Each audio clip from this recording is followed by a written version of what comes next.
नमस्कार दोस्तों, मैं रोहन शर्मा हाजिर हूं आप सभी के सामने आपके अपने चैनल सतत प्रवाह में। कैसे हैं आप सभी दोस्तों? आज हम श्रीमद् भगवद गीता के पहले अध्याय के आखिरी पार्ट में पहुंच चुके हैं। इसके बाद हमारा शुरू होगा चैप्टर 2। इस चैप्टर 1 में हमने काफी चीजों के बारे में सीखा और काफी चीजें हमने जानने की कोशिश करी। इसी सीरीज में अंतिम पार्ट यहां पर बचता है नॉलेज, ज्ञान। नॉलेज कितना महत्वपूर्ण होता है और किस तरह से महत्वपूर्ण होता है, यह मैं आपको बताऊंगा। देखिए, गीता में नॉलेज को बहुत अच्छे से एक्सप्लेन किया गया है। आने वाले चैप्टर्स में यह और भी अच्छे से बाहर निकल के आएगा। आज मैं आपको इस अध्याय के बारे में बताता हूं। आप सभी को पता है कि हम जैसे से आगे बढ़ रहे हैं, हम देख रहे हैं कि परिस्थिति कैसी चलती जा रही है। अगर आप सभी ने शुरू से कोई भी एपिसोड मिस किया है, आप जाके उसे देख सकते हैं। आपको बहुत अच्छा लगेगा और आपको समझ में आएगा कि हम किस तरह से आगे यहां पर बढ़ रहे हैं।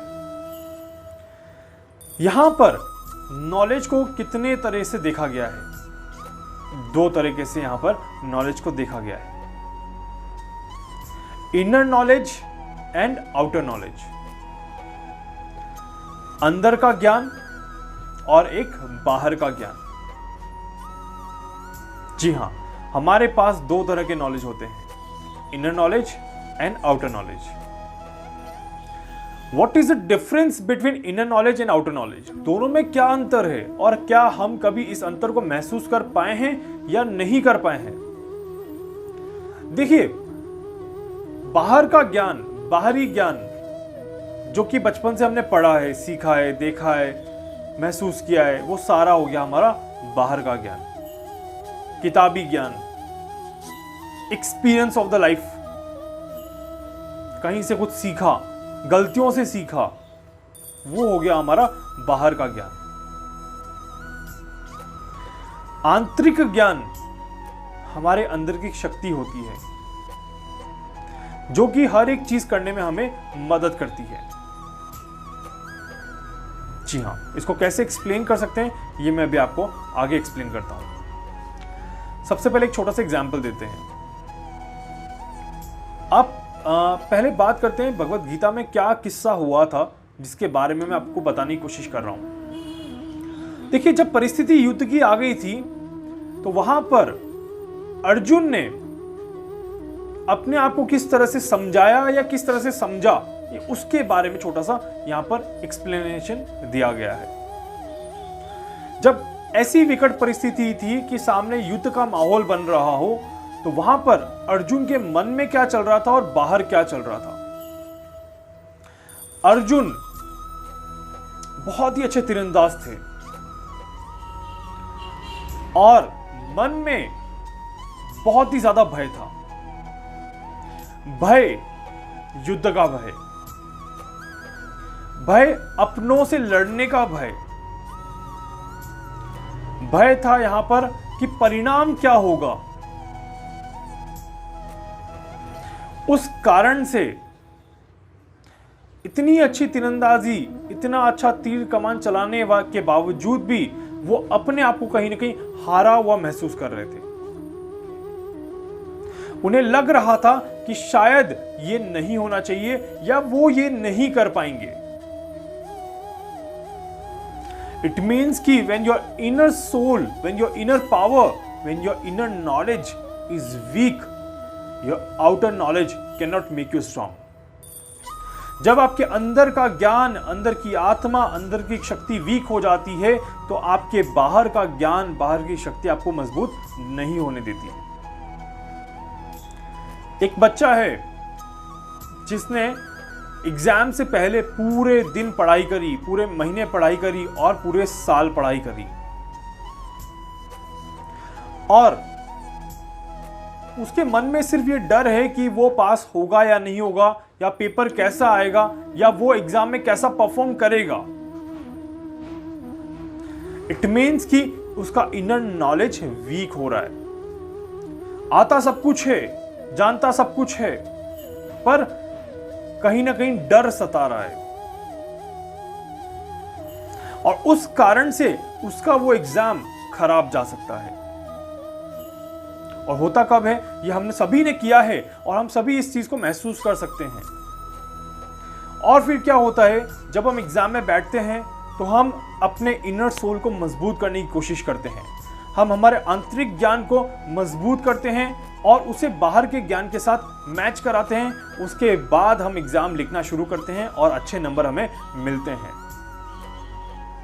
इट मीन्स कि अगर हम अंदर से मजबूत रहें तो बाहर से बहुत आराम से और अच्छे से मजबूत रह सकते हैं।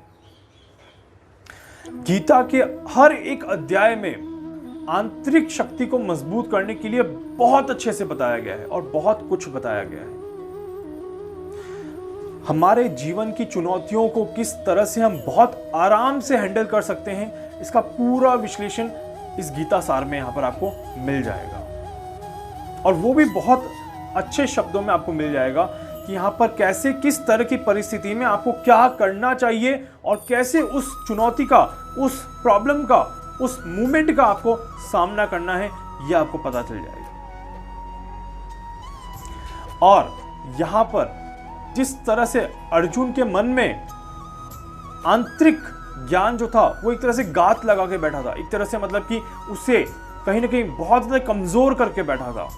और जिस तरह से अर्जुन ने इस परिस्थिति में अपने तीर तक को तोड़ दिया था, मतलब कि अपने सबसे प्यारे तीर को भी उसने तोड़ दिया था। ऐसी विकट परिस्थिति दिमाग आपको लेके दे देता है। इसीलिए अंदर के ज्ञान का मजबूत होना बहुत ज्यादा जरूरी है। आज के ज़माने में, आज के टाइम में जो डिप्रेशन जैसी बीमारी जब हमारे सभी के सामने घूम रही है, उसका सबसे बड़ा कारण ही यही है, आंतरिक ज्ञान का खराब होना। इस कोरोना काल में भी जिस तरह से हम घबराए हुए हैं, उसके पीछे भी सबसे बड़ा कारण यही है,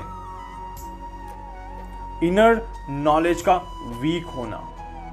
जी हाँ, if we will make stronger our inner knowledge, our outer knowledge will be best and we will perform best in each and every situation। जी, अगर हमारा इनर नॉलेज अच्छा हुआ तो आउटर नॉलेज अपने आप अच्छा होगा और हम हर एक परिस्थिति में, हर एक सिचुएशन में बहुत ही ज्यादा अच्छे से परफॉर्म यहां पर कर पाएंगे। और दैट इज द फैक्ट। ये एक बहुत कटु सत्य है एक तरह से। इसीलिए आपके किसी भी काम को बिगाड़ना और आपके किसी भी काम को अच्छा करना, ये आपके हाथ में है। आप अपने नॉलेज को कितना स्ट्रांग और कितना वीक रखते हैं, ये भी आपके हाथ में है।